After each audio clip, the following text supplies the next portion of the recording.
Hi there, this is Alex, and this is going to be my slightly longer video on Doctor Who, Dot and Bubble. Now, this episode deals with the whole theory that we're completely connected to our social media all the time. It's got a sort of dark mirror, Charlie, I can't be saying it now, but dark mirror, if you've seen it, is a very dystopian outlook on life. It's a great drama on Netflix. So we see this character called Linda P, I think she's called, brilliantly played by Charlie Cook, I think that's her name. I probably got that wrong again, but I apologise for that. And you see how she is completely controlled by her social media. She puts the bubble on immediately, and the Dot controls all her social media. She sees all her friends through her Facebook groups and things like that. And it's amazing how many other sort of bit actors they had for all that and getting to do so. That's a really good bit, I think, at the beginning of the episode.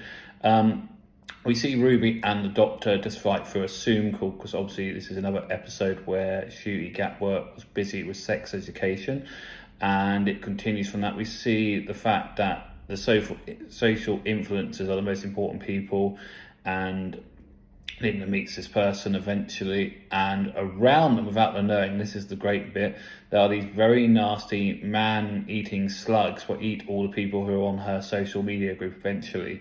And when the Doctor tries to get out of it, she can't even know how to walk because she's so used to being controlled by the Dot and the bubble.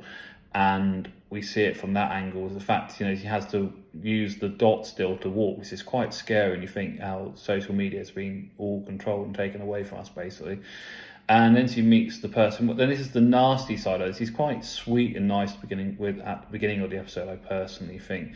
But the more we get to know Linda, we find out she's quite a nasty, self-righteous person. And even so, she does eventually kill the boyfriend character, who's an influencer. I just can't remember his character, but it's been 2 weeks now. Sorry about that. And so he's very important. He's quite a nice actor. I quite liked him for most of the episode. Found her a bit annoying. There's nothing really to like about Linda. That's what I thought was really well acted.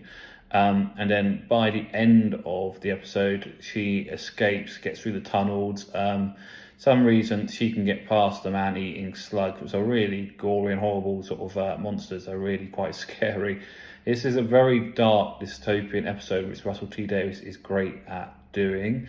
That's basically, and she manages to escape to the utopian bit where they're all going to escape, and this is when the really nasty side of this episode, and personally, it's not my fault, but the audio description didn't describe that everybody was white. It just said about their hair colours, so I didn't notice to all the hoo-ha a day or two later that this is really a story about racism, basically. The Doctor offers his help to save them all, and they basically say, we don't want to be with you because you're black, basically. And it's a disgusting outlook on, race and religion. And you'd expect by the utopian future, we've all seen that things would get a lot better and a lot nicer, but we all know internally this is never going to happen, unfortunately. So a fantastic episode, and I wish the audio description had described the colour of the skin, because it didn't, unfortunately. It just said what she had blonde hair, which could be anybody. So a little bit more there would be good with the audio description in future. I really liked this episode. I thought that one scene with Ncuti at the end, though it's a bit of a light episode again on the Doctor and Ruby front.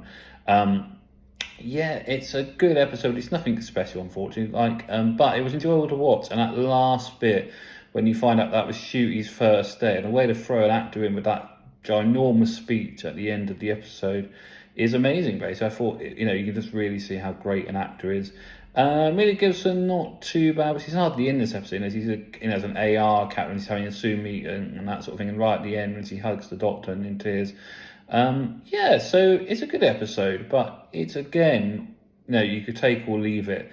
Which has been the case for a lot of these episodes in this season, but they're still very watchable. I'm not having the problem like I had with the first Chris Chibnall season, where there was only 5 out of 12 I actually liked. And I think the racism thing was done a lot more subtly than what he would have done. We had Rosa Parks' episode, and that was basically you were hit over the head with the racism in that, because understandable. It was done not as subtly and as interesting as Russell did in this episode. I much prefer Russell's outlook than Chris Chibnall's hit you over the head, give you a moral storyline from the beginning and force feed you it. So I really recommend that you watch the episode. More subscribers would be great. If you haven't already hit the bell, please hit the bell. More content coming this week.